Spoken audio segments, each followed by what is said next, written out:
Donc, je vais commencer par présenter les premières intervenantes.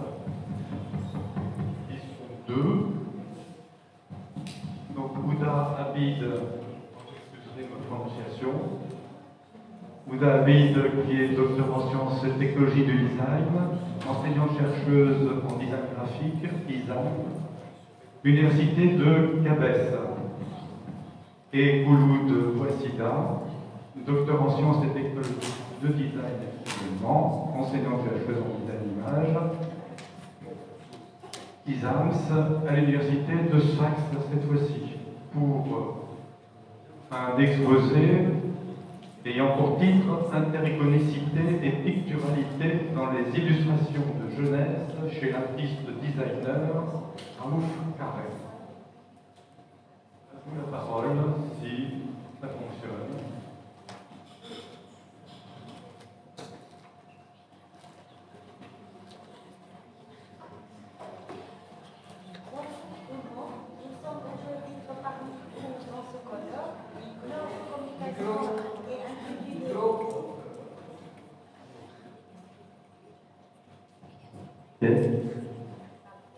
Bonjour tout le monde, nous sommes heureux d'être parmi vous dans ce colloque. Notre communication aujourd'hui est intitulée Interconicité et culturalité dans les illustrations de jeunesse chez l'artiste designer Raouf Carré, présenté par Nida Ami et Gouloud Bouassida. Donc notre plan commence par une petite introduction. L'énigme définit une exploration approfondie d'un concept ludique et culturel, une approche d'intermédialité, l'interconicité rhétorique d'illustration, culturalité et enfin nous terminons par une conclusion. Donc, pour l'introduction, le développement de l'album de jeunesse à partir de l'imagerie décorative au service d'un texte marque une question emblématique dans l'expérience de l'artiste Raouf Carré. Notre recherche interroge ce support comme une manière de redéfinir l'illustration. Nous apercevons une image de médiation culturelle qui croise d'autres domaines dans les illustrations de l'artiste.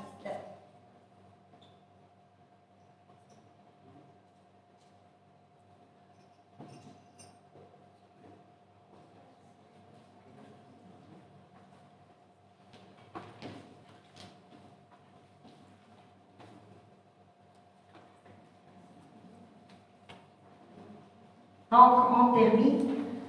Pour l'introduction, le développement de l'album de jeunesse à partir de l'imagerie décorative au service d'un texte marque une question emblématique dans l'expérience de l'artiste Raouf Carré. Notre recherche interroge ce support comme une manière de redéfinir l'illustration. Nous apercevons une image de médiation culturelle que croise d'autres domaines dans les illustrations de l'artiste. Elle se distingue par son caractère pictural. Donc, par une singularité des univers représentés, on voit des personnes, des décors, des accessoires, des paysages. Donc, on définit des approches de réflexion et de création. Donc, notre problématique vise à mettre en valeur le rapport entre les textes et l'image en se référant à l'héritage du patrimoine populaire et culturel de la Tunisie. Donc, quelle est la place de l'illustration de jeunesse? Quelle place l'illustration de jeunesse occupe-t-elle dans le champ contemporain de cette intermédialité? Nous interrogeons sur les notions de plasticité et d'interconicité comme processus de pensée et de raconter ces énigmes. Quels sont les enjeux, les approches de réflexion et de création observées dans l'expérience pratique de Raouf Carré? Donc, on passe au premier chapitre qui parle de l'énigme des divinités, d'une exploration approfondie d'un concept ludique et culturel. Donc, nous avons choisi le livre Divinités de la Tunisie, quand vous voyez la page de garde de ce livre de jeunesse, issu du patrimoine oral de notre pays. Il est en bilingue et totalement réversible. il peut en effet être lu en arabe et en français, en inversant le sens de la lecture. L'illustration qui donne la clé de la divinité est intercalée entre le texte arabe et sa traduction. Donc l'idée est de créer cet album de divinité qui est né d'une soirée en famille lorsque Raouf a partagé des divinettes avec ses petits-enfants. Ces devinettes ont suscité chez les enfants un sentiment d'émerveillement et les ont transportés dans un monde fabuleux. C'est cette expérience qui a inspiré l'idée de rassembler ces divinettes dans un album. Dans ce contexte, l'artiste s'engage à transmettre des messages sociaux, culturels, éducatifs, communicationnels à travers l'art graphique. Il met l'accent sur la culture orale populaire qui se transmet d'une génération à une autre. Donc, ici, on présente les citations de l'artiste Raouf Kara. Ils sont écrits en arabe, mais je vais essayer de les traduire en français. Donc, je lis le texte, les citations en arabe. أردته كما لو كنت طفلا عندما يأتي بين يديه هذا الكتاب. Il parle de livres de devinettes de la Tunisie. يشعر وكأنه هو الذي خط خطوطه ورسم صوره بقلمه وعلبة ألوانه على كاغذ التقاطه من أرشيف مكتبة العائلة. أردته كتابا يتعامل مع ميراث الأجداد وكأنه الأجداد أنفسهم برفق وحنون وحب جارف يصدر فيه عن ذاكرة خصيبة ودغدغة لذهن صغير تكدس عليه صدأ الأنبيات ولعب الإلكترونيك المسمومة في حدها. Ici, Raouf indique qu'on doit préserver le patrimoine oral, on doit passer ces énigmes, transmettre ces énigmes d'une génération à une autre pour lutter contre tout ce qui est numérique, les jeux électroniques qui parfois sont néfastes pour les enfants. Donc on doit toujours garder l'héritage patrimoine de nos ancêtres et le transmettre pour les nouvelles générations. Donc,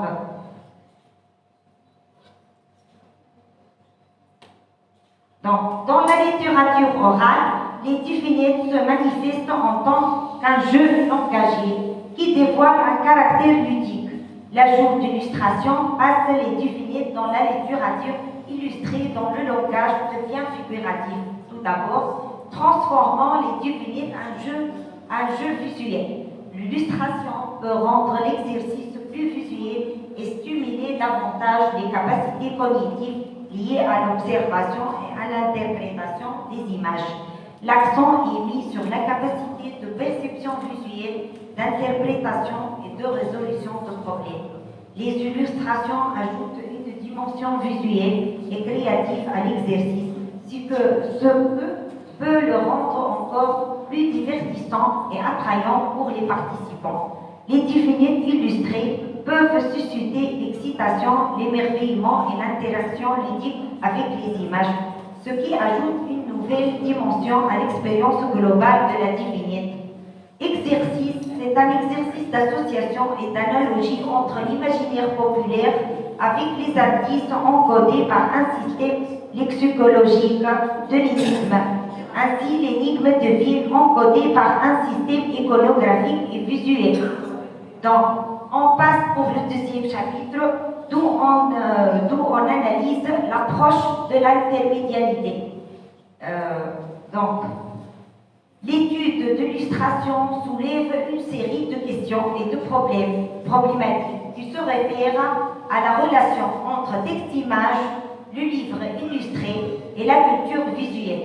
Nous signalons une intermédialité transformationnelle. L'illustration n'est jamais fidèle au texte.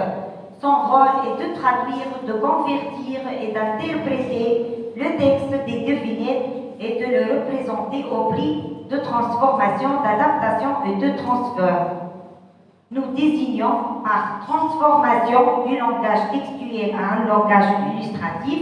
L'adaptation, c'est le fait de transporter l'imaginaire populaire à un cible. Le transfert, c'est de représenter l'illustration dans un nouveau support média. qui est le livre de Genèse. C'est comme un jeu de cartes. Donc, l'intermédiarité, c'est une nouvelle approche intermédiaire.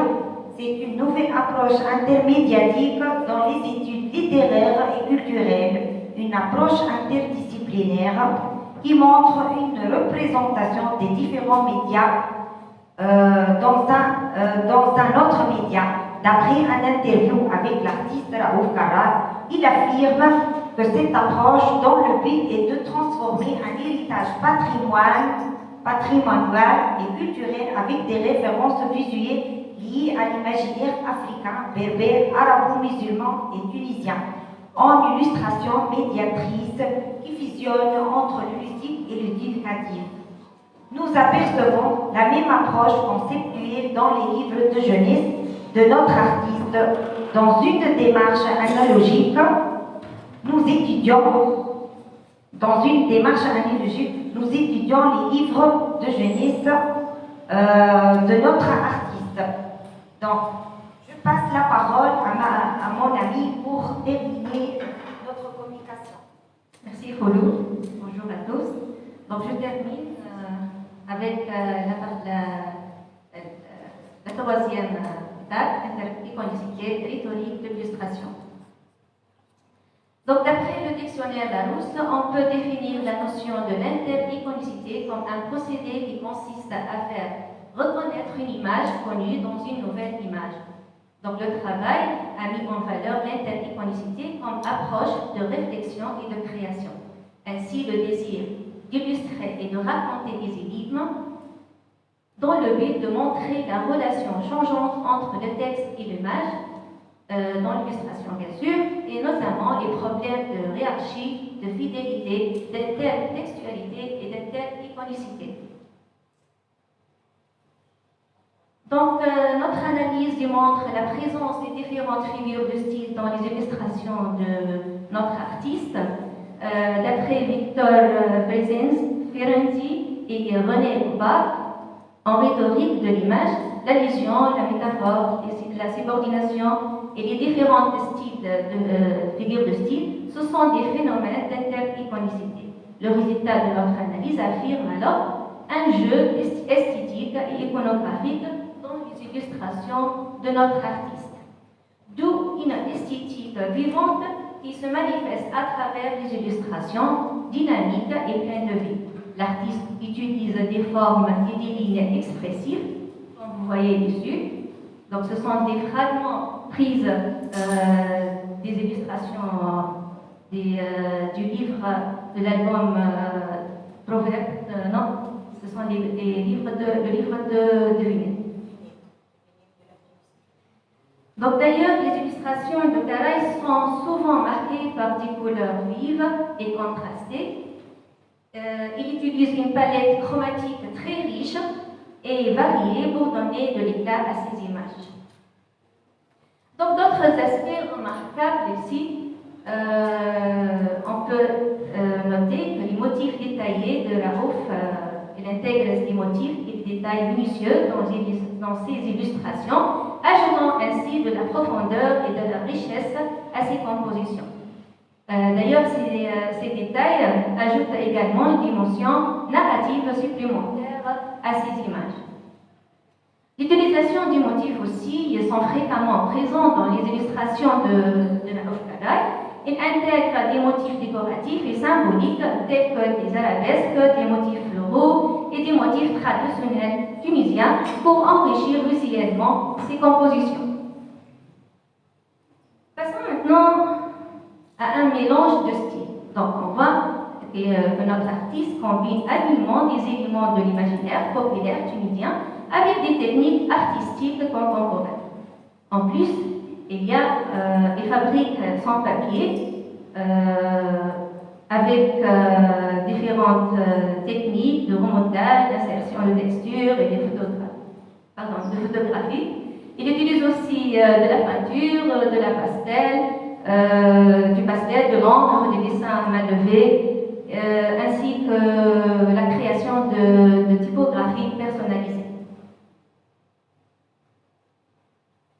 Donc, on passe maintenant à la narrativité. Les illustrations de la Ouf racontent des histoires visuelles en capturant des moments clés et en évoquant des émotions. Ces images ont souvent une qualité narrative qui engage les spectateurs, les enfants ici, et l'invite à explorer davantage. On signale un équilibre entre le réalisme et l'imaginaire. Notre artiste parvient à trouver un équilibre entre les représentations réalistes et des éléments fantastiques ou imaginaires. Cela crée un univers visuel et à la fois reconnaissable et enchanteur. Caraï valorise le patrimoine oral et le transmettre à la langue française, ajoutant des explications. Donc, si c'est le livre de proverbes de Tunisie.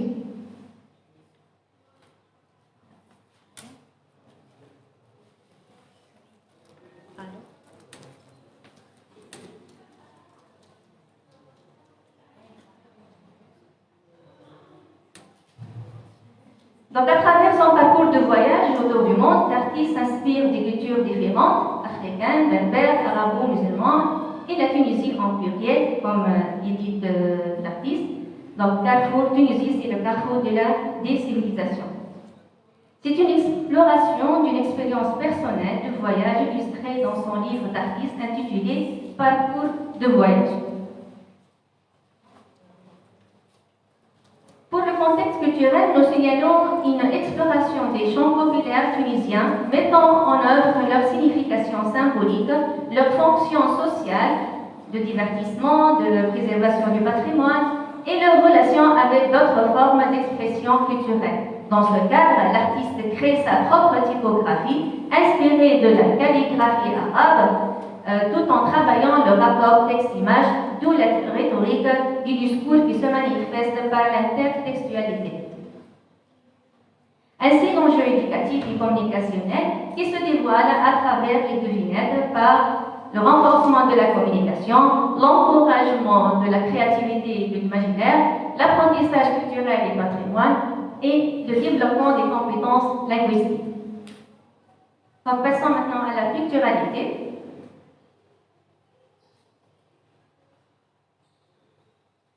Donc, les éléments visuels tels que les formes, les couleurs, les lignes et les compositions communiquent des messages et des significations. Au niveau pictural, les illustrations de la Ouf se distinguent par des éléments suivants. Composition équilibrée selon les règles des tiers, une maîtrise de la composition visuelle en créant des équilibres harmonieux entre les différents éléments de ces illustrations, des techniques de placement et de distribution des formes, des couleurs et des motifs pour créer une organisation visuelle agréable. À partir de l'interview réalisée avec notre artiste, ce dernier approuve son plaisir de dessiner comme un jeu.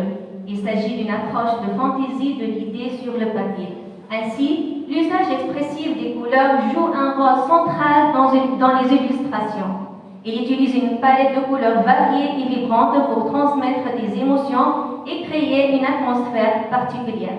Les contrastes et les jeux de ton renforcent l'impact visuel de ces illustrations. Donc, notre artiste apporte une attention particulière aux détails texturés et ces illustrations ajoutent une dimension tactile à ces images. Il utilise différentes techniques de rendu, telles que les traits, les hachures, les effets de texture, pour donner de la profondeur et du réalisme à ces créations. Au niveau du dessin, on distingue un dessin expressif, marquant un trait dynamique donnant vie aux personnages et aux objets représentés. Son style de dessin distinctif se caractérise par des lignes fluides et spontanées qui transmettent le mouvement et l'énergie. Finissons maintenant par une petite conclusion et puis nous vous invitons à regarder une vidéo pour rendre hommage à notre cher professeur Raouf Karaï. Donc les illustrations de Raouf se distinguent par leur richesse visuelle, leur expressivité et leur esthétique soignée. Son travail culturel démontre une maîtrise technique et une sensibilité artistique qui contribuent à la création d'un art graphite engagé. L'illustration, dans le contexte des 3 livres, à savoir Devinettes de Tunisie, Proverbes de Tunisie et Les Berceuses, joue un rôle éducatif et ludique, publié par la maison d'édition française Grandir. Depuis 2001, Raouf Karaï soutient cette approche engagée et la liberté d'expression en faveur du plaisir de partager des livres de jeunesse. Passons maintenant aux vidéos.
La communication était parfaitement dans les temps.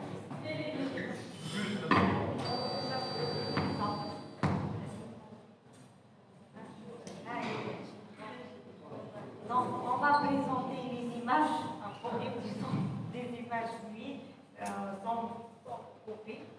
Donc, ici, Je présente sa démarche professionnelle, sa carrière, depuis son aventure avec Jour du Monde, depuis à l'âge de 17 ans.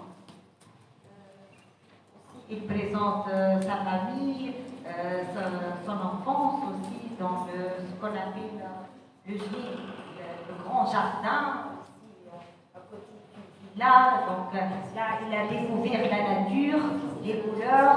Il a présenté aussi des photos de ses camarades, ses études à l'école de Beaux-Arts de Tunis, parce qu'à l'époque, il y avait une seule école de Beaux-Arts en Tunisie. Aussi son voyage en Italie, il a passé presque 10 ans en Italie. Là, il a travaillé pour un journal italien. Donc, il a présenté aussi son expérience dans le Moyen-Orient avec des illustrateurs ici en Italie, son expérience en Italie. Donc aussi, son engagement, c'est un art engagé, il présente un art engagé. Il présente aussi sa technique spécifique, originale, la fabrication du papier. Il crée lui-même son papier, ses propres techniques. Donc aussi, il présente aussi son savoir. Raouf Karaï, il aime transmettre le savoir-faire à ses étudiants, aux petits-enfants. Il a aussi réalisé plusieurs workshops dans tout le monde, à Liban, en France, en Tunisie, partout. Ses affiches, il a raconté dans cette interview sa passion pour la conception des affiches manuellement par sa propre vision. Il crée aussi son propre texte. Donc, les devinettes, comment ils créent les devinettes à partir du patrimoine oral. Donc, aussi son partage avec les maisons d'édition de tout le monde. Donc, on voit c'est une expérience très riche, très variée. Donc, aussi son amour pour le voyage depuis l'âge de 17 ans. Il a dit que depuis l'âge de 17 ans, il aime voyager, donc il a découvert le monde, d'autres cultures, plusieurs civilisations, tout cela enrichit son parcours académique et son parcours professionnel. Donc je vous remercie pour votre attention et merci beaucoup.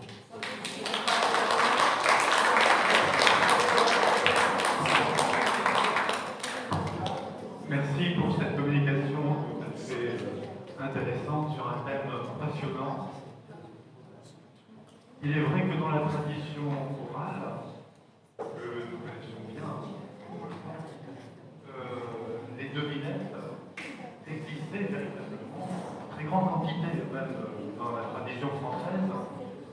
On a beaucoup de textes qui ont été recueillis au XIXe siècle, fin XIXe siècle, de devinettes enfantines. Voilà, et qu'on ne retrouve plus maintenant du tout, parce que la mode des devinettes a complètement disparu et les enfants ne jouent plus du tout ce genre de choses. Comment comme ça. Mais maintenant, ça a vraiment disparu. Et on peut retrouver, pour ceux que ça, des devinettes comme ça, recueillies dans le livre d'Eugène Roland, qui s'appelle Rimes et jeux d'enfance, qui a été publié fin 19e, et dont j'ai fait l'introduction il y a pas très longtemps, la préface, et qui est très intéressant parce qu'il présente les devinettes, les gestes enfantines, la fin du 19e, et on apprend grand expérience au travail, voilà, tout à fait intéressant, l'iconisation peut-être.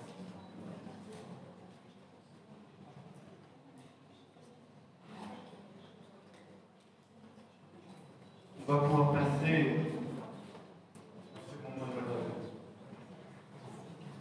à la personne suivante. Donc à Sarah Guélam, qui est titulaire d'un master en sciences humaines et sociales, métier du livre de l'édition de l'Université Paris-Nanterre, qui prépare une thèse sur la production, la représentation et la réception des personnages enfantins non blancs dans les albums publiés en France entre 2010 et 2020. Elle est membre de l'Association des chercheuses en littérature populaire et culture médiatique et de l'Association française de recherche sur les livres et objets culturels de l'enfance. Elle travaille sur les questions de représentation, genre et race en littérature jeunesse. Elle propose donc une communication ayant le titre suivant: des illustrations trop caricaturales, les processus d'un IM entre parenthèses, validation de la production éditoriale d'albums jeunesse avec des personnages enfantins non blancs en France. À vous la parole. Merci beaucoup. Bonjour, je tenais d'abord à remercier l'équipe organisatrice de ce colloque, plus particulièrement Betty, qui a repêché ma proposition des boîtes mail, et Luna, pour avoir fait en sorte que nous puissions toutes et tous être présents. Organiser un colloque international n'est jamais une entreprise aisée, mais celui-ci est particulier. Il s'agit d'un colloque sur l'illustration dans la littérature jeunesse des pays francophones tenu en Tunisie. Depuis mon arrivée en Tunisie, on m'a beaucoup demandé d'où je viens. Quand je réponds de France, je vois sur les visages que ma réponse descend. Et je le comprends. Mon visage n'est pas français, mon nom n'est pas français, il ne s'agit pas de la réponse recherchée. À Paris, je fais partie de l'équipe de libraires qui assure la librairie du Festival majeur en livre. Et à chaque fois, on me parle en arabe. C'est arrivé ici aussi. Quand je suis incapable de comprendre, incapable d'y répondre, c'est cette même déception que je lis sur les visages des chercheurs et chercheuses, artistes, auteurs, autrices, illustrateurs et illustratrices du Maghreb, et surtout, rassemblés pendant ces quelques jours à l'hôtel de ville de Paris. Je suis la descendance la descendante d'Assiba Belbouali, sœur de Mohamed Belbouali, père d'Aria Belbouali, mère d'Assiba Ghelam, ma mère. Aux Français et aux Françaises de la salle, que ce nom, Assiba Belbouali, vous soit familier ou non, dit quelque chose de vous, de votre connaissance de l'histoire française. Dans les milieux antiracistes français, en tout cas, il évoque admiration. Il s'agit d'une résistance algérienne. Nous sommes à 11 heures de voiture du lieu où elle est morte, exposée par des militaires français. J'en ai jamais été aussi proche. Je suis née Ghelam de ma mère, descendante d'une résistance à la colonisation française en France, ni vraiment algérienne, ni vraiment française. Avant de venir à ce colloque, j'ai beaucoup plaisanté sur le fait que je serais la seule chercheuse sans affiliation à la communiquer, la seule personne non blanche française, et que je venais en plus parler des questions raciales dans le contexte français, donc des personnes blanches. Il est d'usage de donner son nom, son statut universitaire, sa discipline, son affiliation, avant de prendre la parole pendant un colloque. En sociologie, ma discipline, on nous apprend à nous situer avant même de commencer à étudier un terrain. Aujourd'hui, ici, parmi vous, il me semblait important de revenir sur mon nom et sur pourquoi nous parlons aujourd'hui de la francophonie en incluant la Tunisie. Nous partageons une langue parce que nous partageons une histoire commune, qu'elle se lit sur votre passeport, sur votre visage, sur votre corps ou non. Les rapports sociaux de race que j'ai étudiés dans mon mémoire découlent directement de cette histoire coloniale. Je m'appelle donc Sarah Ghelam, je suis titulaire d'un master en métier du livre et de l'édition, et j'ai soutenu un mémoire de sociologie sur les représentations de personnages enfantins non blancs, publié en France entre 2010 et 2012. En 2021, quand je l'ai soutenu, il s'agissait du premier et du seul. Je peux vous dire aujourd'hui que plusieurs étudiants sont actuellement en train de soutenir des mémoires sur des sujets proches, toujours avec l'idée de questionner le manque de certaines représentations. Dans mon mémoire, je me suis intéressée à comment étaient représentés les personnages enfantins non blancs quand ils étaient. Avant de parler de mon mémoire, puis du sujet de cette communication, je vais vous faire un petit point de terminologie. Mon mémoire, c'est l'actualisation d'une étude menée par Nathalie Thierry et Véronique Francis sur la production d'albums français entre 1980 et 2010. Il s'agissait pour moi de comparer les deux époques et de vérifier leurs hypothèses sur les futures représentations destinées en France. Cet article a été publié en 2020. Dans l'article, Nathalie Thierry et Véronique Francis ont choisi d'utiliser l'expression différence mélanique. Elles utilisent noir et blanc pour désigner l'indice mélanique des personnages sur le phénotype fonctionnel. Des termes qui correspondent d'après elles à des usages conventionnels. Ce choix permet d'éviter d'utiliser le concept social de race, comme il s'agit dans leur article de parler uniquement de la différence visuelle de couleur de peau. En parallèle de ce mémoire, nous pouvons commencer à rédiger avant de la rassembler ensemble dans mon corpus. J'ai écrit une série d'articles sur mon carnet de recherche, mon corpus. J'ai analysé les albums jeunesse de fiction ayant un personnage enfantin non blanc publié pendant le premier semestre de l'année 2021. Parmi eux, soit moi et tous les autres. Dans cet album, il y a une majorité d'enfants à la peau rose et une multitude de personnages de couleurs variées. Bleu, rouge, jaune, noir et marron. C'est un album à message. Nous avons toutes et tous les mêmes besoins, les mêmes émotions. On rêve et peut-être que l'on peut créer ensemble un monde plus juste. Un message humaniste en somme. Cet album parle d'acceptation de l'autre et de racisme et montre des personnages avec la couleur mélanique différente mais de façon non réaliste. Je pense que pour l'incorporer à mon corpus, s'il avait été publié entre 2010 et 2020, j'aurais dû le faire lire à des enfants. Est-ce que le fait que l'on montre ce qu'ils vivent suffit à s'identifier au personnage et se projette dans l'histoire? Est-ce que l'enfant blanc se retrouve dans l'enfant rose? Est-ce que l'enfant non blanc se retrouve dans l'enfant à la couleur différente? Tous les albums n'ont pas des représentations réalistes. Et face à des personnages belges, je me suis souvent posé la question, est-ce que ces personnages pourraient vraiment être racisés? C'est pour ça que j'ai choisi comme critère non pas d'analyser des albums ayant des personnages marqués racialement, mais d'analyser des albums ayant des personnages qui, en comparaison à des personnages blancs, ne l'étaient eux-mêmes pas. J'aurais pu choisir le terme racisé tel qu'il a été défini par Colette Guillaumin, mais le terme non blanc m'a évité de devoir délibérer seul sur le potentiel marquage racial d'un personnage enfant. Dans son ouvrage Race, Sarah Mazouz revient sur l'histoire du mot race et sur les différentes notions développées pour la pensée, dont la racisation et la racialisation. Je vous invite à lire le 128 de Solène Brun et Claire Cosquer sur la sociologie de la race pour avoir un état de l'art de l'utilisation de ces deux concepts qui n'est pas encore stabilisé. Le terme racialisation a été amené par Frantz Fanon dans Les damnés de la Terre en 1971. Il a été utilisé par des sociologues britanniques et états-uniens sur la fin du XXe siècle. Pendant qu'en France, le travail de théorisation de Colette Guillaumin influencé les sociologues de l'urbanisme notamment. Dans l'idéologie raciste, en 1972, Colette Guillemin définit la racisation. Voilà pour le point historique des concepts. Personnellement, j'en fais la même utilisation que Christian Poiret. La racialisation désigne le processus cognitif de mise en forme du monde, le système de hiérarchisation sociale, et la racisation envoie aux pratiques et attitudes orientées justifiées par cette racialisation. C'est-à-dire qu'une personne blanche, racisante, va raciser quelqu'un, c'est-à-dire assigner à quelqu'un une identité sociale de race préexistante. La personne en position majoritaire de pouvoir nomme, catégorise, elle racise.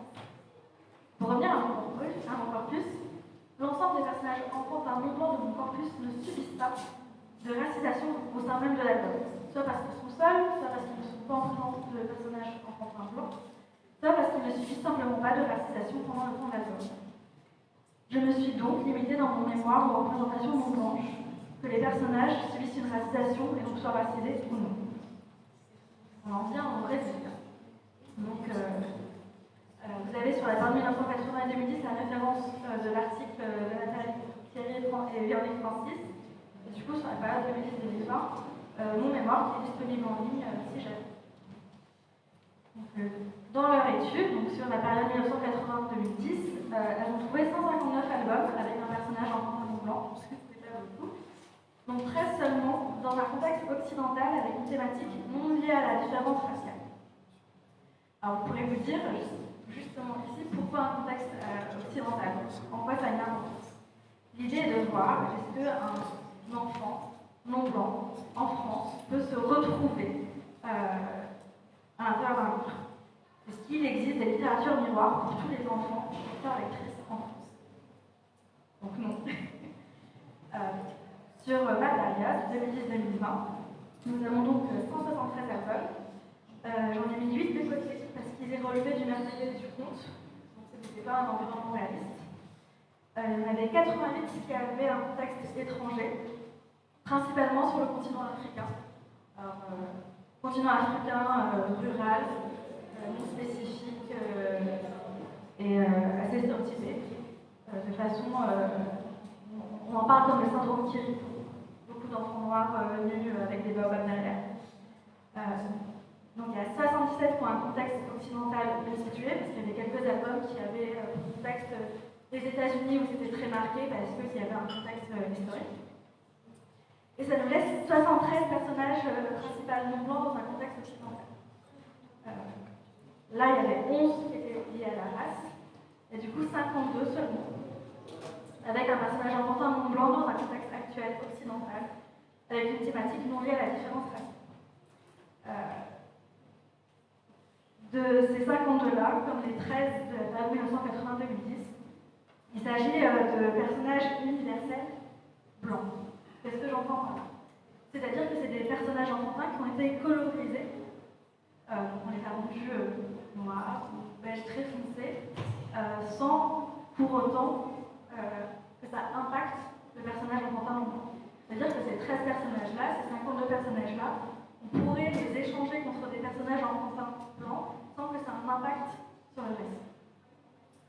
Je vous disais qu'il y avait 11 albums liés à la race. Il y en a un seul qui est non pas sur l'apprentissage de l'acceptation de l'autre, mais sur les violences racistes vécues et présentées depuis le point de vue de la personne qui les subit. Voilà, je disais, aucun album avec des personnages enfantins que je vais remarquer, aucun album sur les violences raciales depuis le point de vue de celui qui les subit. Il y en a un seul sur la période 2010-2020 qui est Comme un an de tapis en noir. Alors, Comme un an de tapis en noir a une histoire assez intéressante. Il a été publié dans une structure de micro-édition autodiffusée. Très vite, les ventes ont submergé la petite structure et du coup, il a fallu trouver une maison à cet album. Cet album a été refusé par l'ensemble du secteur éditorial jeunesse. On disait qu'il n'y avait pas d'album depuis le point de vue de la personne qui vit le racisme, et de fait, quand on a proposé, donc Joanne Safo et Barbara Brun, cet album en maison d'édition jeunesse française, elles l'ont toutes refusé. Il a fini par être publié dans la collection Sorcière, qui est une collection de sciences humaines et sociales, qui ne publiait pas d'album avant cet album-là. Je crois qu'on en est au 15e tirage. Laura a acheté une maison à Saint-Amand, l'éditeur a acheté une maison pour lui. C'est, si ce n'est un des plus grands succès financiers du XXIe siècle pour l'instant. Par ailleurs, l'ensemble de la couverture médiatique a traité cet album comme un fait de société. Il n'existe pas de critique littéraire de cet album. Les seuls articles qui ont couvert cette sortie ont parlé du phénomène papillon. Petit florilège, l'Huffington Post parlait d'un carton chez les petites filles noires et leurs parents, Télérama de la confiance en soi au cœur d'un succès d'édition jeunesse. C'est une success story et pas un album jeunesse. En décembre 2019, le dossier du numéro 310 de la revue des livres pour enfants, tenu par le Centre national du livre jeunesse à la BNF, est consacré aux stéréotypes. L'éditorial commence ainsi. Chers lectrices, chers lecteurs, il nous a semblé nécessaire de nous intéresser à la question des stéréotypes dans la littérature et la presse pour la jeunesse. Sujet sensible s'il en est, il interpelle l'ensemble des acteurs et actrices de notre univers professionnel, car il met en jeu la question des représentations que la littérature de jeunesse renvoie au lecteur, la question des valeurs sous-jacentes transmises par ces écrits, ces images.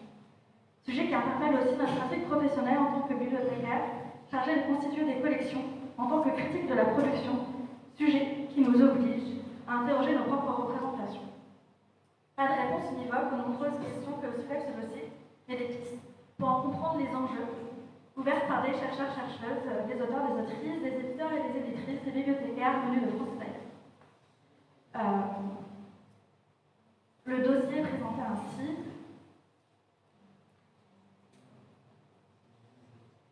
L'ensemble des maisons d'édition jeunesse ont refusé de publier l'album, les médias n'ont pris la peine de faire des articles que sur le phénomène d'édition qui était, ou pas son succès acquis, et dans des revues de société ou pas de plus.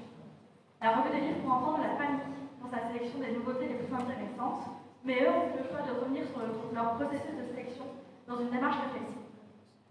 Le dossier est présenté ainsi. Matière vive, la question des stéréotypes est peut-être une question de calendrier.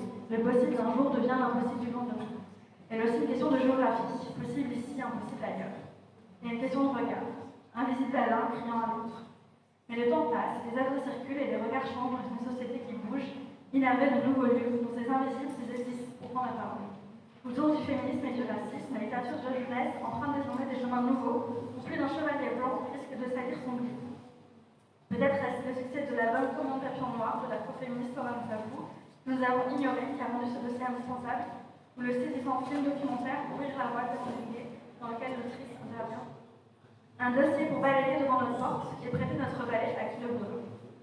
Comme annoncé, le dossier comprend plusieurs articles de chercheurs, de chercheuses et de professionnels du livre. Alors que le dossier a été inspiré par le fait qu'ils ont ignoré comme un papillon noir, sur les 11 articles, 3 seulement abordent la question de la représentation de diversité raciale. Celui écrit par Marie Planche regrette qu'il n'y ait pas d'études en France sur le sujet. L'entretien avec l'auteur de Seul est le premier article du dossier consacré à Comme un papillon noir. Cet article est également le seul où des personnes blanches. En 2018, un album est arrivé dans notre circuit, critique parmi des dizaines d'autres. Nous ne l'avons pas retenu. Ferrare racontait l'histoire d'une petite fille noire, Adèle, que l'on embête à cause de ses cheveux. Ce livre a pourtant semblé essentiel à des milliers de lecteurs et de lectrices, peu habitués à se voir représentés dans les albums jeunesse. Classé à plusieurs fois, un succès qui en dit. Cet article est divisé en 4 parties, 4 épisodes. Aurélie Kropp, créatrice de Billy Bob, la structure de l'édition, Laurence Tabou, l'autrice, Isabelle Corrali, la directrice de la collection, et enfin le comité de lecture du CNH. De sa création à sa réception, on en revient sur l'histoire de l'album. On retrouve cette mise en récit d'un succès inattendu. Avant même de commencer l'article, on place l'album comme un succès par et pour les personnes racisées qui n'a pas su être anticipé par les professionnels du livre. Manquement reconnu par la profession pour des raisons pas encore explicitées, les personnes n'abordent cet album en tant que livre jeunesse. Comme n'importe quel livre. On a déjà vu que les articles à son sujet ont été publiés dans les rubriques société, ici on continue à l'aborder comme un fait de société pour parler de représentation. Il n'a pas simplement été ignoré par la profession, il a été assigné à une place autre que le simple article. C'est ce qui est mis en lumière dans cet article. Laurence Tabou revient sur l'écriture que le rachat du livre a réponse énergie. En tant qu'autrice noire, quand j'ai recherché un éditeur pour reprendre le titre de Papillon Noir, on m'a accusé de communautarisme pour pouvoir raconter l'histoire de la vie. pourquoi son vécu serait moins universel que celui du petit Nicolas, par exemple? Qu'est-ce que ça nous dit? On me prêtait des intentions sur la base de ma couleur de peau avant même que j'ouvre la bouche. Tout le monde est un lecteur ou une lectrice potentielle qui ne tient qu'au long de l'édition de considérer cette réalité pour offrir, enfin, une littérature jeunesse réellement représentative et universelle. Le communautarisme n'est pas donc lié à la conception d'un projet éditorial, mais à sa réception. Alors que l'autrice souhaite raconter une histoire qui est littéralement le livre que je n'ai pas eu et que j'aurais voulu avoir plus jeune, je laisse. On estime qu'elle fait preuve de communautarisme.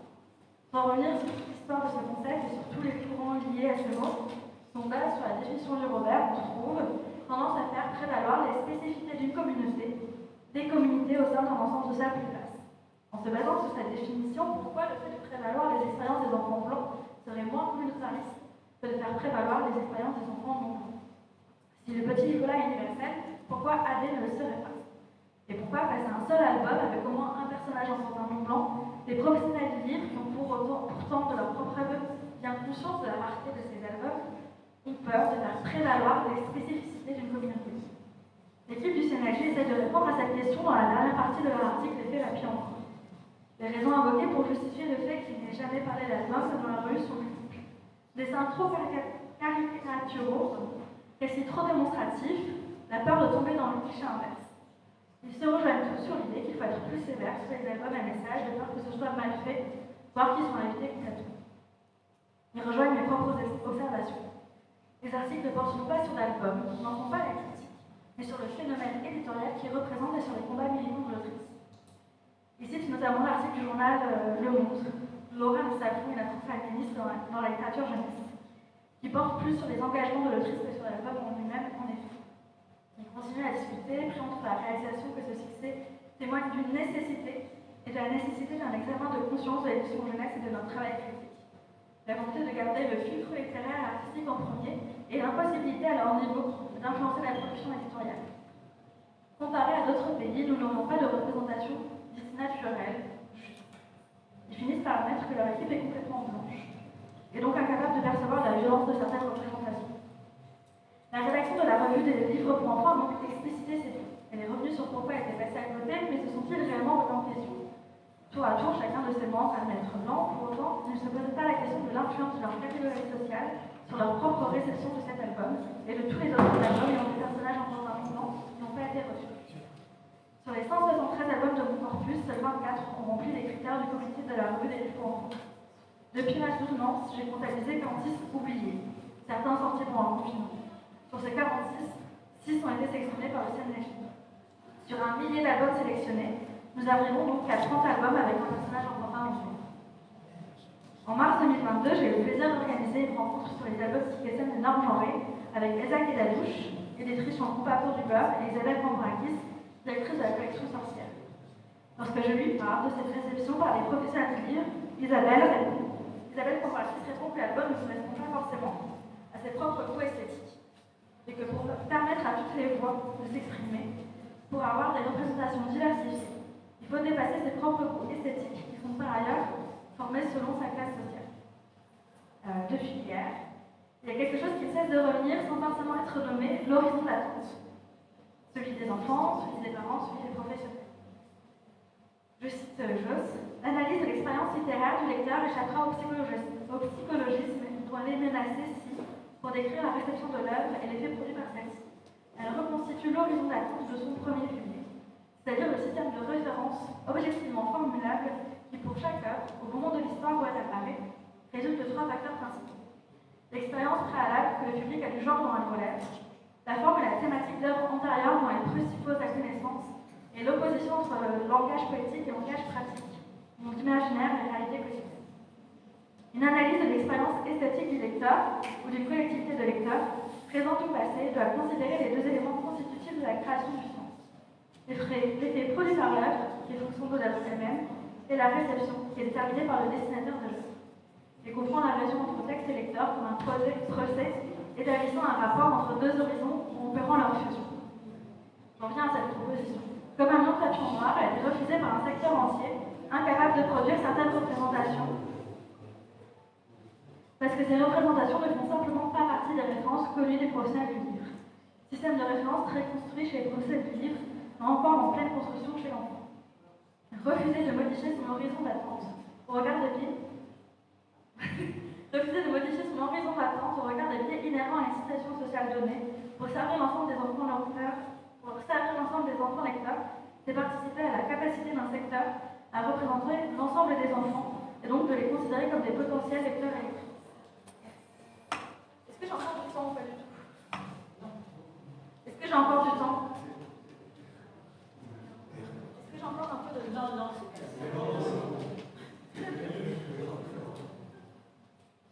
Non, je voulais simplement dire très rapidement que je disais qu'il n'y avait aucun album avec des personnages culturellement marqués.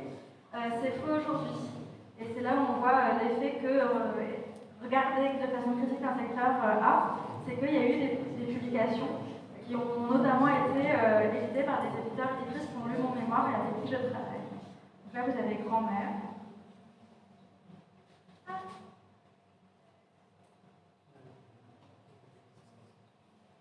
Vous avez Grand-mère chez Albin Michel, où c'est une grand-mère qui perd la mémoire et c'est représenté par l'objet livre qui est le pop-up. La grand-mère a un récit d'immigration, mais ce n'est pas le sujet principal de l'album, c'est sur la perte de mémoire. On a la lumière du ciel qui est sur le deuil, sauf que le lien qu'elle a, la petite fille avec sa grand-mère, est très charmant marqué. Et le rapport à la mort n'est pas du tout celui qui est pensé et quelque chose.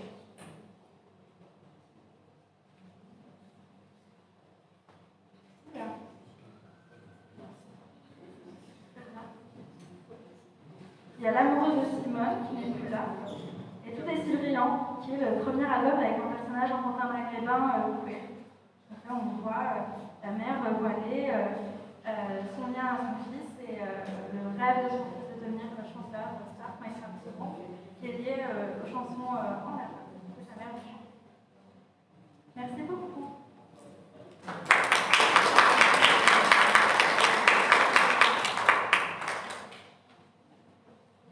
Merci bien pour ce bel exposé sur un thème tout à fait intéressant et en œuvre dans ce colloque. On ne peut que se réjouir de la production d'albums antiracistes, parce que effectivement par les temps qui courent, c'était bien. C'est pas des albums antiracistes. Même. C'est des albums avec des personnages importants. Voilà. La présence d'un personnage important dans l'album machin. D'accord. Et donc on va passer à la communication suivante. Une communication à 3 voix, mais il n'y en a qu'une présente. C'est-à-dire qu'on a, comme on dit en narratologie, un sujet délégué qui va suivre les épreuves.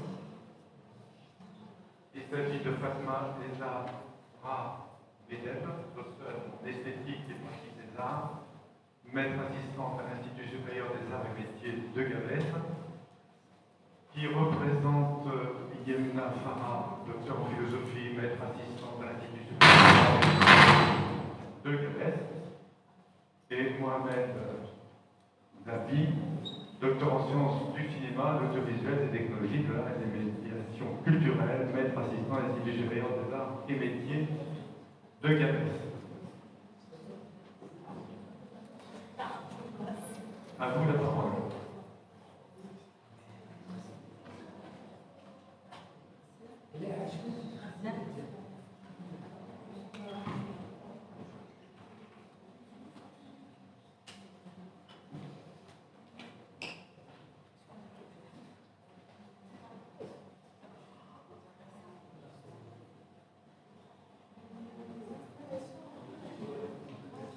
Titre de la communication, donc esthétique de la fantaisie tunisienne, Aïcha et le rôle de Yessine Khalil, perception et enjeu.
Le bricolage n'a pas fonctionné. Alors notre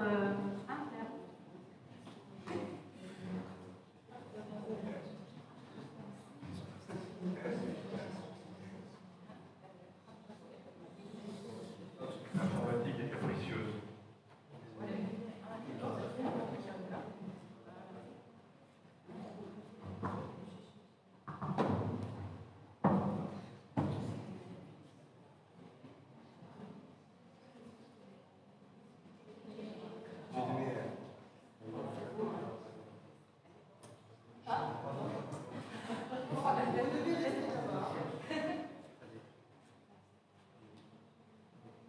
Alors, bonjour tout le monde.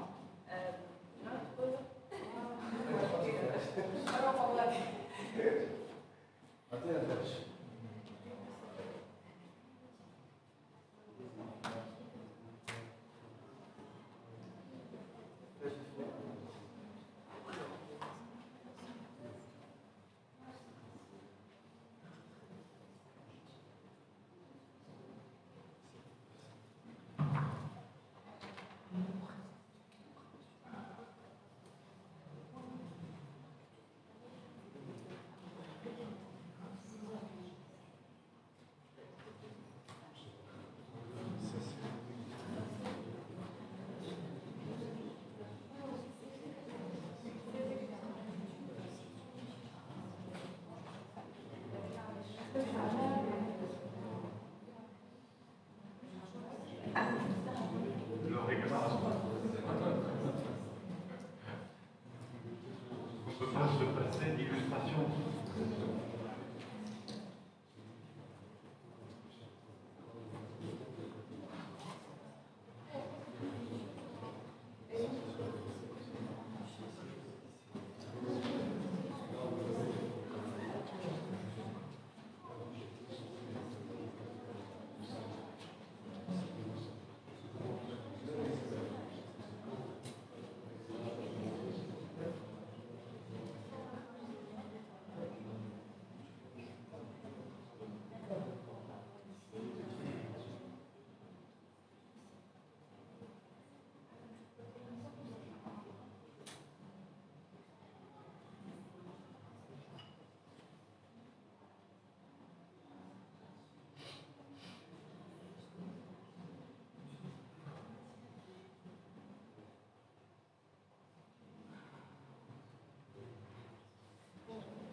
C'est par intermittence.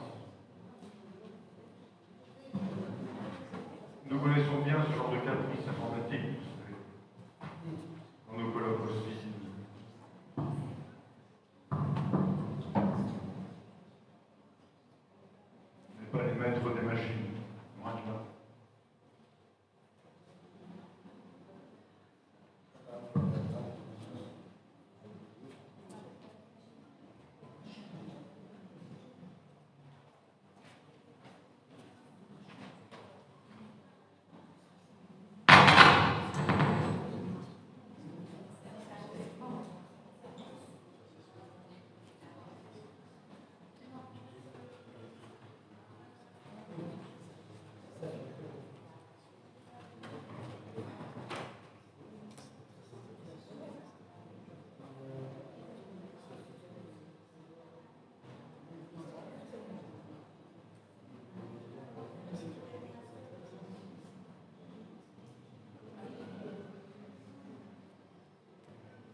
quelque chose arrive.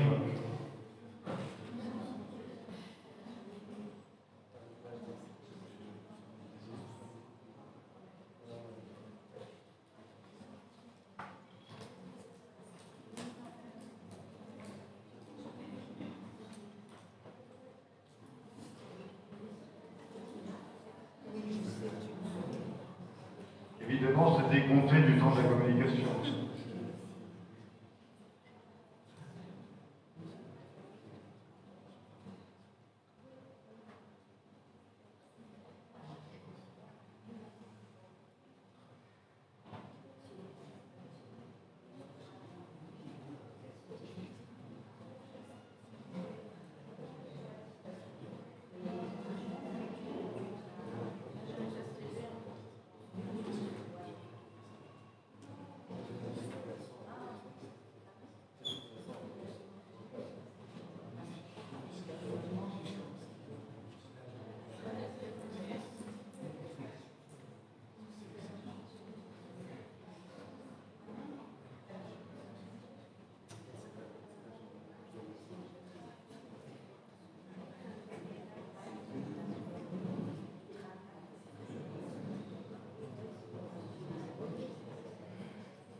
La recherche du diaporama disparu.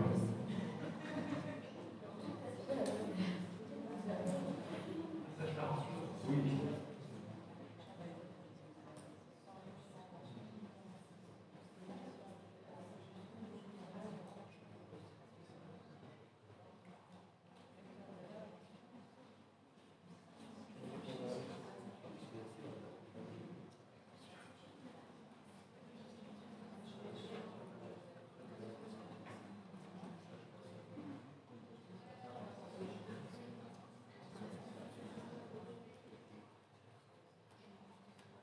صعب في اليمين كيف بدك تاخذ وما تعطي رسمه واضحه حتى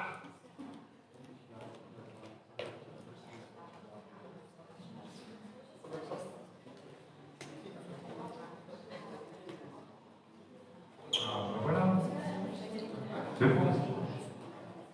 Peut-être. Une apparition. Oui. Ça ne clignote pas. C'est réglé. Ben, merci à nos experts informatiques. Bravo. Bien, à vous la parole. Alors, merci pour votre patience. Alors, notre intervention s'intitule Esthétique de la fantaisie tunisienne, Aïcha Erroul, de Yassine Ali, perception et enjeu. Alors, notre présentation se répartira comme suit. Nous allons commencer par une introduction dans laquelle nous allons essayer de présenter notre cas d'étude et présenter notre problématique. Ensuite, nous allons répartir le cœur de notre recherche sur trois parties. La première partie donc, traitera le processus créatif de notre illustrateur scénariste Yassine Ellié. La deuxième partie, elle fera plutôt une lecture esthétique de cette bande dessinée. Et la troisième partie, donc, elle fera une étude de la réception et des enjeux de cette bande dessinée. Et bien sûr, on va finir avec une petite conclusion. Donc, Aïcha Erroul, c'est une bande dessinée illustrée et scénarisée par Yassine Ellié. Elle est publiée dans le magazine Possiblement dans ses 4 numéros. Elle se caractérise par son univers imaginaire qui est mystique, étrange, hanté de monstres, mais aussi qui est attrayant et amusant. Donc, cette bande dessinée se spécifie par un style graphique qui lui est approprié et traite des thèmes duels tels que le mal, le bien, l'amour et la haine. Donc, ce qui nous a mené à poser des questions d'ordre procédural concernant l'acte de conception. Quelle est la démarche créative de Yassine Ellié? Quelles sont les techniques narratives et graphiques que l'auteur-illustrateur a utilisées pour communiquer son histoire? La deuxième question est plutôt d'ordre esthétique plastique concernant l'acte de perception. En fait, une première lecture esthétique de cette bande dessinée nous a permis de constater que c'est une esthétique de la fantaisie et du merveilleux. Donc comment ces valeurs esthétiques sont-elles révélées? La troisième question, elle est d'ordre plutôt interprétatif concernant l'acte de réception. Quels sont les messages véhiculés par Aïcha El-Ghoul? Les aventures et les monstres de cette bande dessinée conviennent-ils aux besoins et aux intérêts de leur cible enfantine? Donc, commençons par le processus créatif de Yassine El-Ghoul. En fait, son processus créatif se fait sur deux étapes. La première étape, c'est la scénarisation. La deuxième étape, c'est la conception visuelle. Donc, la scénarisation, Yassine s'inspire des contes en général. En fait, il y a un conte tunisien qui s'appelle Aïcha bint Tahter et un conte algérien qui s'appelle Aïcha bint El-Ghoul. Le scénariste utilise plusieurs techniques de storytelling, telles que le recours aux archétypes. En fait, les archétypes, ce sont des modèles facilement reconnaissables. Brian Tillman, dans son livre Creative Character Design, définit 6 archétypes qui sont majoritairement présents dans presque toute l'histoire, à savoir le héros, le méchant, l'idiot, le séducteur, le conseiller et le manipulateur. Yassine utilise 5 archétypes, à savoir le héros, le méchant, l'idiot, le conseiller et le manipulateur. La deuxième technique de storytelling qu'on retrouve dans Aïcha El-Ghoul, c'est le recours au prototype d'une narration affective. En fait, Patrick Hogan, dans sa recherche Characters in Fictional Worlds, Understanding Imaginary Beings in Literature, Film and Other Media, précise qu'il y a 3 prototypes pour qu'une narration soit affective et touche sa cible, à savoir le prototype d'héroïsme, le romantique et le sacrifice. Le sacrifice et l'héroïsme se manifestent dans notre bande dessinée avec la petite Aïcha qui s'est sacrifiée dans des aventures mortelles pour apporter de la nourriture et sauver sa famille. Le romantique se manifeste à travers l'histoire d'amour des 2 œuvres. La troisième technique de storytelling, c'est la suscitation du suspense. Le scénariste illustrateur fragmente l'action sur plusieurs vignettes, utilisant des différents angles de vue et de différentes valeurs de plan, et il dévoile le mystère en dessinant l'action sur la page suivante. La quatrième technique de storytelling, c'est l'utilisation du comique. Donc Yassine a utilisé le comique de situation, le comique de geste et le comique verbal. Passons maintenant à l'étape de l'illustration et de la conception visuelle. Donc Yassine précise qu'il utilise une démarche du happening et de la spontanéité. Voyons un petit extrait de l'entretien qu'on a réalisé avec Yassine.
Le style graphique de Yassine se caractérise par les lignes imparfaites et les dessins peu développés.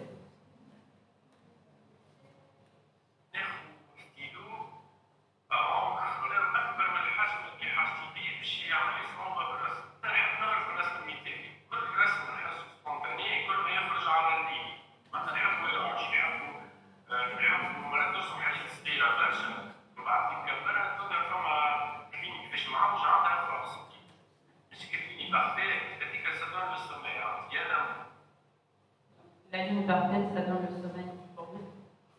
Alors, néanmoins, il a le souci du détail dans certaines vignettes et dans certaines mises en scène, surtout dans les moments mouvants où le rythme s'accentue.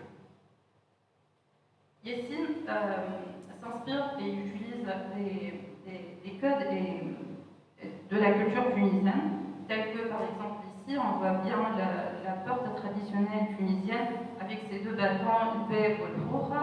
Là on voit bien les oasis tunisiennes. Il utilise les habits et les accessoires tunisiens. Par exemple, Aïcha porte Darlila, les hommes portent Chéchir, les accessoires tels que la khas ou le Shneshen. Aussi, donc, il s'inspire des mœurs tunisiennes. Par exemple, il a utilisé la chanson tunisienne Zadilabi pour fêter le mariage des deux ocres et les expressions tunisiennes, par exemple, Hadji, donc il a expliqué ce mot en partage.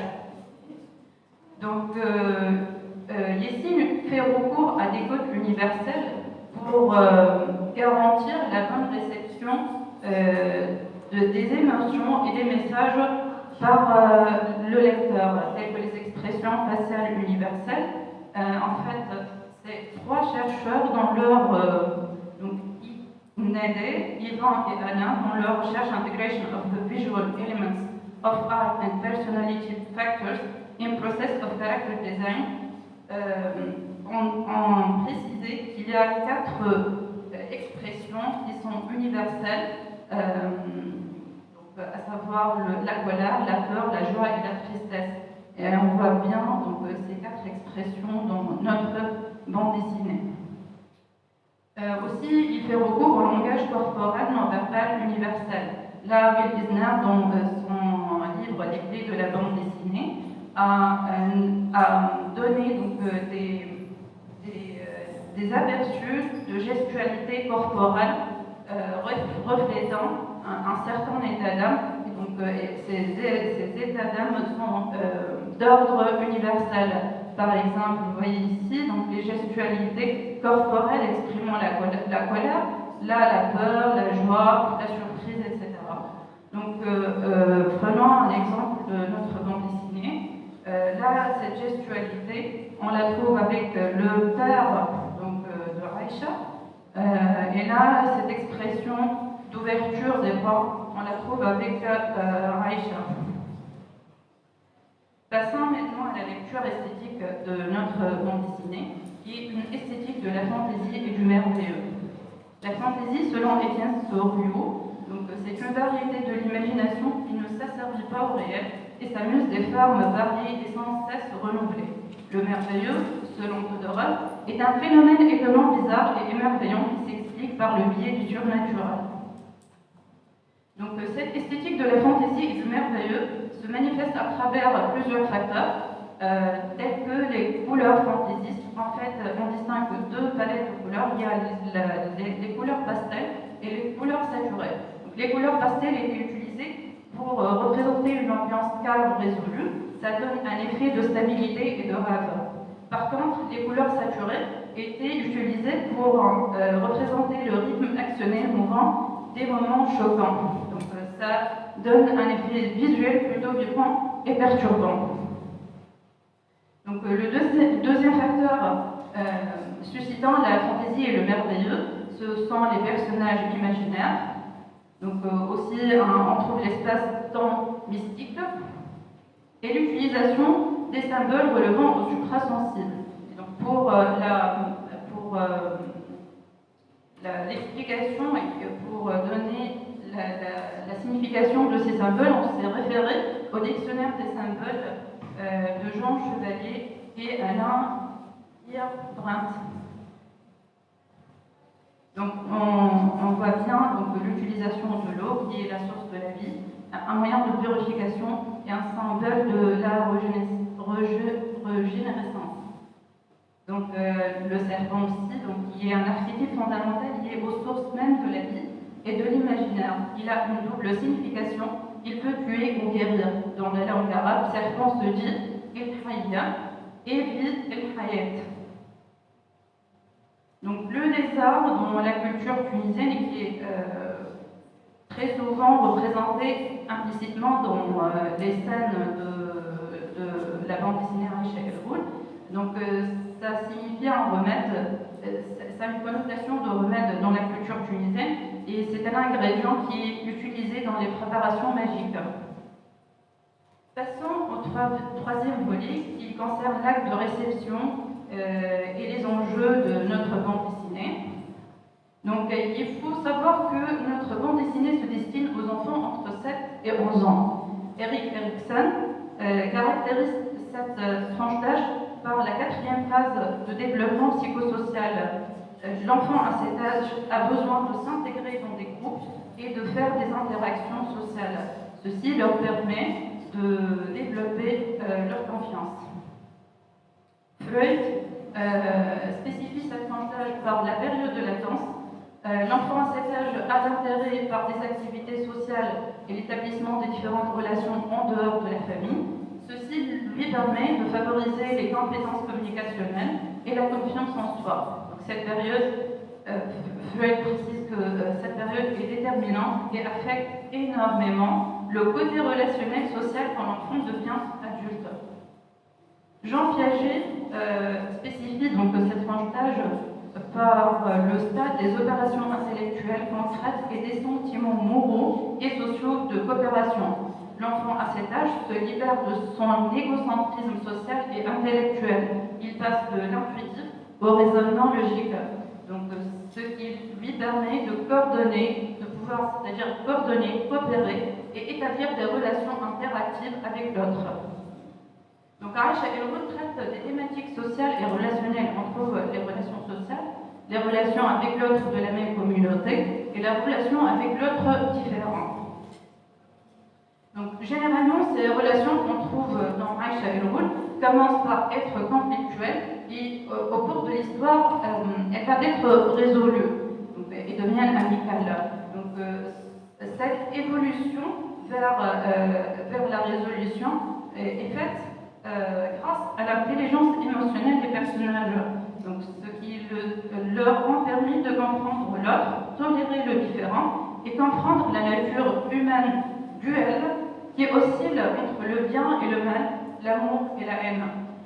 Par exemple, Aïcha, au début de l'histoire, a essayé de se débarrasser des deux hommes à travers la ruse et le mensonge. Mais elle n'a pas pu résoudre le problème. C'est que, en comprenant l'autre, le différent, et en étant sincère, elle a pu donc résoudre le nœud de l'histoire et elle a pu concilier la relation entre les deux hommes et elle est parvenue à concilier la relation entre humains et autres. Donc ceci nous amène à la métaphore platonicienne qui compare donc, ce genre de situation à l'estage. D'un côté se trouve un cheval blanc, vent et docile représentant la raison. De l'autre côté se trouve le cheval noir, rétif et mauvais. La sagesse réside dans la bonne conduite de ces deux chevaux ensemble. Donc, les enjeux de la bande dessinée sont donc initier la cible à la compréhension de la nature humaine duelle et qui va permettre de comprendre soi-même et comprendre l'autre. Le deuxième enjeu, elle les initie à la tolérance et à l'intelligence et à l'agilité émotionnelle. Donc ces compétences psychosociales conviennent au stade de développement de la cible, comme on vient de voir avec les psychologues dans la première section de la troisième partie. Donc, mais il y a un risque de mal-réception par les enfants du bas âge. En fait, ils peuvent avoir peur de quelques illustrations pouvant être considérées comme terrifiantes et violentes. Donc, les messages de Aïcha El-Roud peuvent être considérés, ils sont en fait non adaptés à leur stade de développement psychologique, car les enfants entre 3 et 6 ans agissent par intuition et non pas par la logique. Ils ont encore besoin de se rassurer et d'être préférés. Ils sont incapables de comprendre l'autre et le tolérer. Donc on arrive à la conclusion. Le processus créatif de Yassine El-Lil se fait sur 2 étapes. La scénarisation qui utilise une narration émotive à crayon et fait recours à des techniques de storytelling et l'illustration, où il suit une démarche du happening et de la spontanéité. Son style graphique plastique se caractérise par l'imperfection des lignes et des dessins peu développés. Alors, l'esthétique de la fantaisie, l'esthétique de Reich et Elroul est une esthétique de la fantaisie et du merveilleux, se manifestant par une colorimétrie spécifique, des personnages imaginaires, un espace-temps mystique et des symboles relevant au suprasensible. Donc, concernant la réception et les enjeux, la bande dessinée Reich et Elroul initie la cible à des compétences psychosociales convenant à leur état de développement et traite des thématiques profondes et les adapte au niveau de compréhension de la cible. Donc, pour finir, nous nous demandons comment garantir la bonne réception de ce genre d'histoire. Est-il préférable que les grands discutent et interprètent avec les petits les messages cachés et les concepts évoqués, ou bien il sera mieux de laisser l'affaire à l'imagination, au ressenti et à l'intention de l'enfant afin de lui laisser la marge de penser, de sentir, d'imaginer, de vivre l'aventure avec les personnages, sans l'intervention rationnelle des éducateurs pouvant être anxieuse et ennuyante. Et merci de votre attention.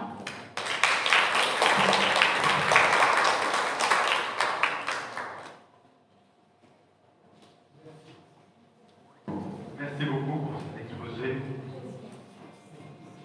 à une voix pour soi. Et on voit bien la pluridisciplinarité à l'intérieur. C'est tout à fait étonnant d'avoir fait appel à Platon pour expliciter un conte. Une autre possibilité intéressante. Moi, je suis toujours embêté par le mot cible. Dans le mot cible. Ce que j'ai fait de la communication, enseigné, on parlait plutôt de destinateur et de destinataire.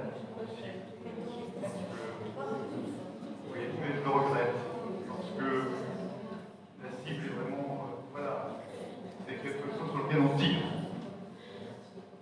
Ce n'est pas un destinataire qui est lui-même participant à la communication. Or, dans la relation de communication, le destinataire construit la destination autant que le destinateur.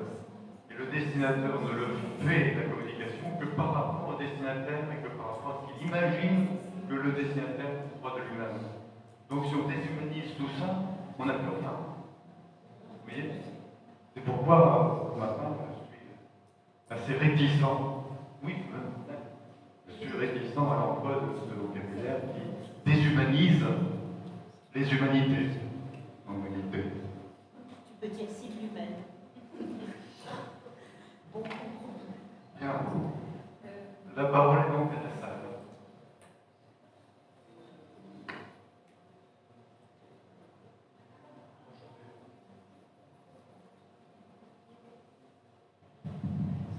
Juste une question de curiosité sur le succès de cette bande dessinée ou pas en Tunisie. Est-ce que c'est quelque chose qui est beaucoup lu, parti ici?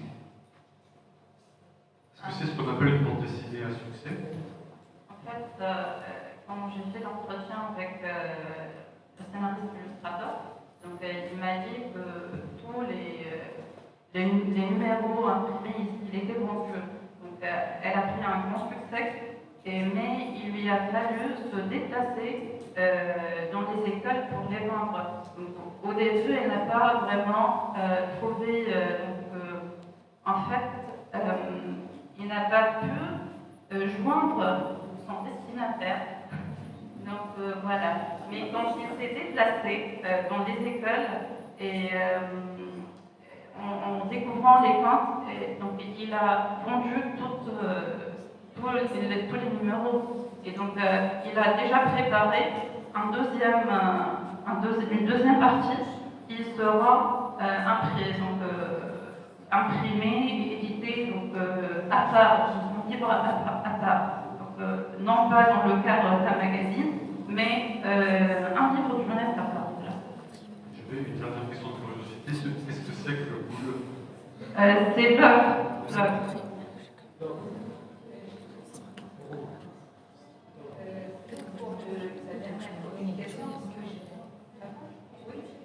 Pour la dernière communication, donc, j'ai quelques remarques.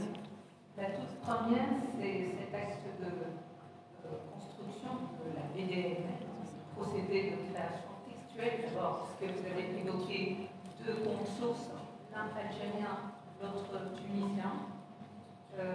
À retour, j'aurais aimé, et je pense que tout le monde est dans cette situation, d'avoir un petit peu la trame narrative finale, c'est-à-dire comment il a reconstitué son récit en essayant d'explorer ou d'importer, d'emprunter aux deux contes effectivement cités. Ça, c'est la première remarque. La seconde, la création des images, vous donniez des informations pour signaler une sorte d'emprunt à des fragments issus du patrimoine architectural, vestimentaire, ou patrimoine tout court d'ailleurs, parfois. Et avec ces morceaux, ça donne l'impression d'une reconstitution d'objets épars, issus ou identitaires, qui vont être disséminés dans une trame graphique que j'aimerais bien identifier. L'esthétique de votre auteur, donc voici, Yassine, semble personnelle, puisqu'il en parle, et de toute façon, elle ne peut être que personnelle. Mais ce qui m'interroge un petit peu, c'est comment, tout en empruntant des éléments épars, qu'est-ce qu'il reconstitue, quelle teinte il va donner à son univers à lui pour créer justement ce merveilleux constitué d'éléments assez hétéroclites. Est-ce que c'est l'hybridité qui va être sa marque, donc avec reconfiguration d'éléments? Est-ce que c'est une réappropriation avec un style, des lignes, des courbes, des couleurs, qui donc, tout en s'inspirant de l'existant, va donner quelque chose de totalement créé, inventé et personnel? Comment traduire et que donne cette création graphique et textuelle à la fois?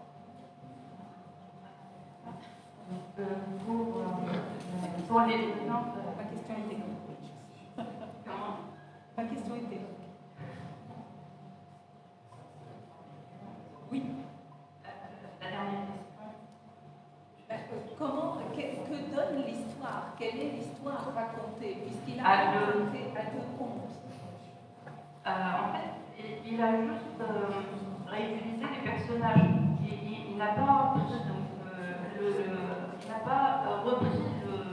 le conte, mais juste c'est une inspiration, ils n'ont pas une adaptation.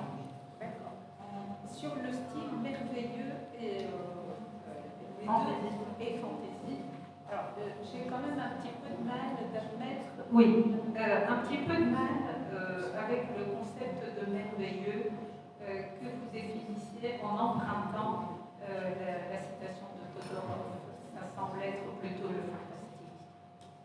En fait, le fantastique a Todorov l'explique le fantastique, ou bien le définit en tant qu'un phénomène qui a une apparence surnaturelle, mais qui s'explique, qui a des explications logiques relevant du réel. Et le merveilleux s'explique plutôt par le surnaturel.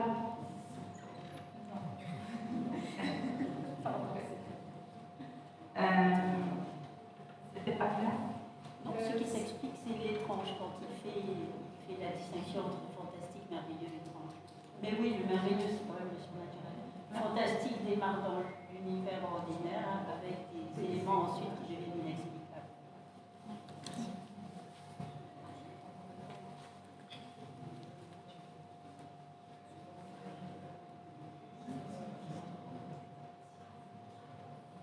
Voilà, donc juste une remarque par rapport, encore une fois, par rapport à la bande dessinée de Yassine Ali, par rapport à son interview, vous avez dit que pour lui, la ligne droite ou la ligne régulière, pour lui, ça lui donne le sommeil. Mais au fait, bon, d'après ce que je sais pas si c'est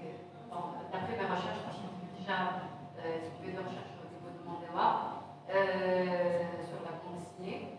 Donc, en fait, c'est RG, c'est la ligne claire d'RG, qui a bénéficié de plusieurs études et de plusieurs théories, qui est caractérisée justement par cette vibration. Et RG, il a donc fait cette ligne claire, cette ligne noire qui contournait ces personnages. Et elle n'est pas linéaire, elle n'est pas régulière, elle est un peu vibrante. Pour lui, pour RG, ça redonne l'âme à ces personnages. Voilà, donc c'était juste une remarque par rapport à la ligne. Et s'il vous plaît, par rapport à la question de M. Yvan Rousset, comment est-ce qu'il y a un marché, est-ce qu'il peut vendre moi personnellement, j'avais acheté ça, mais c'était pas très bien exposé. C'était surtout les illustrateurs ou bien ceux qui savaient où trouver. Et lui, je suis un peu les travaux de Yassine Adil. Yassine Adil, donc il faisait.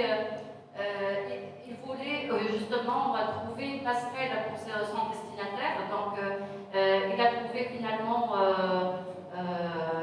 une astuce pour vendre et pour avoir accès à son destinataire tunisien. Pas uniquement, même les étrangers qui sont installés en Tunisie.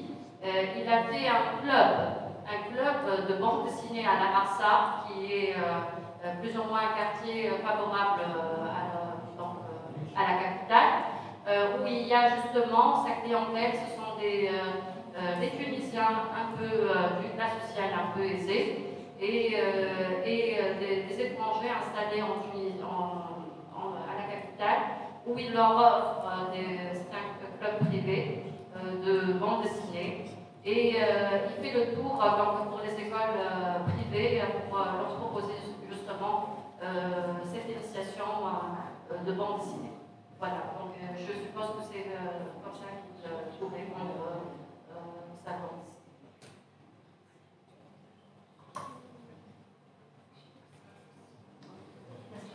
Oui, j'avais une autre question pour Sarah Guérin. Quand vous parlez de personnage universel, je voudrais vous expliquer ce que c'est qu'un personnage universel et qu'est-ce qui vous fait dire que le petit Nicolas est universel. Donc je recommence. Vous avez parlé de personnage universel. Je voudrais savoir ce qu'est un personnage universel pour vous et qu'est-ce qui vous fait dire que le petit Nicolas est universel. Quand je parlais du petit Nicolas, je citais Laurence Safou. En fait, elle disait qu'on l'a accusé de communautarisme et donc, du coup, c'était comme une défense de dire pourquoi Adé ce serait communautariste et pas le petit Nicolas. Et du coup, quand je disais d'universel, moi je pensais surtout de par mes expériences en édition. Quand on publie des albums jeunesse, très souvent, il va y avoir un directeur artistique ou une éditrice qui va dire est-ce qu'on peut le faire plus universel? Et quand je dis plus universel, c'est non marqué. Qu'est-ce que ça va être? À dire, on sait que c'est une petite fille noire, il n'y a aucun doute. Il n'y a pas de zone de flou. Un personnage universel, ce serait des professionnels du livre qui constituent un personnage avec un lecteur cible en tête, et en disant ça ressemble à mon lectorat cible. Et de fait, dans l'édition jeunesse, très souvent, même parfois, je donne un autre exemple dans mon mémoire, où les personnages blancs sont de couleur papier, c'est-à-dire qu'ils ne sont pas du tout colorisés, il y a juste des traits. Et les personnages enfantins, ils sont non blancs parce que du coup ils sont colorisés par rapport aux personnages couleur papier, mais d'un beige si clair que je pourrais prendre un autre album avec des enfants clairement blancs et ce serait la même couleur. C'est donc une demande des éditeurs, en fait, une pression des éditeurs. De vouloir. L'universalisme. Oui, de l'universalisme, et du coup qui est avec un lectorat cible qui correspond en fait à leur propre position sociale. Il y a Cécile Coulard, que vous devez connaître très bien, qui a publié un article sur la classe sociale dans l'album et qui montre notamment sur les albums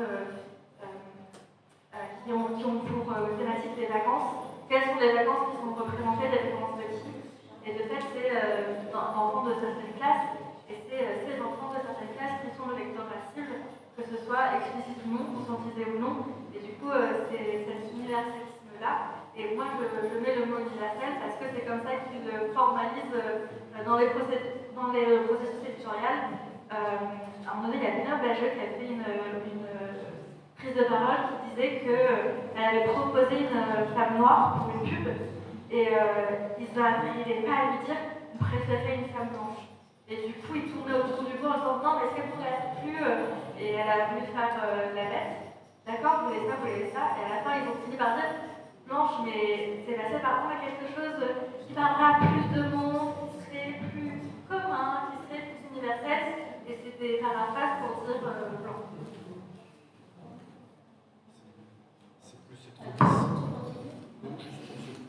C'est plus être lisse, en fait. C'est une façon d'éviter toute contestation possible, de rechercher une sorte de conformité. Et puis je voulais juste dire que j'avais une étudiante dans un mémoire que j'ai dirigé qui a travaillé sur la figure de la femme noire dans l'album, et je pense que ça pourrait vous intéresser. Je pourrais vous envoyer le lien. Moi, je travaillais sur les personnages enfants, ça m'intéresse toujours. Moi, je voudrais dire un mot à Bouddha et Abid et Gouloud de Wasida à propos du très beau travail de leur professeur qui est ici. Donc, c'est peut-être plutôt lui qui aura envie de répondre. Donc, j'ai bien compris qu'il y a 3 livres publiés chez Grandir sur les devinettes, les berceuses et les proverbes. Donc, je me demandais, tout ça, ce sont des choses qui viennent de la tradition orale.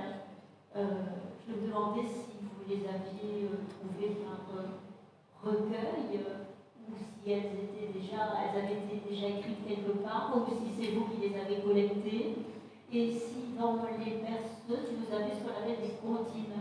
Donc je ne sais pas si c'est vous qui pouvez répondre, ou plutôt, oui voilà, parce que voilà, comme ça vient de la tradition orale, je voulais savoir s'il a travaillé. Les images sont merveilleuses, elles sont très belles. Et je m'intéressais au texte aussi, puisque je vais me les procurer en France, puisque ce sont des livres bilingues. J'aurais le plaisir de les lire en français. Et je voudrais savoir si les textes viennent d'une collecte, ou s'ils ont déjà été écrits quelque part. Voilà, merci. Oui.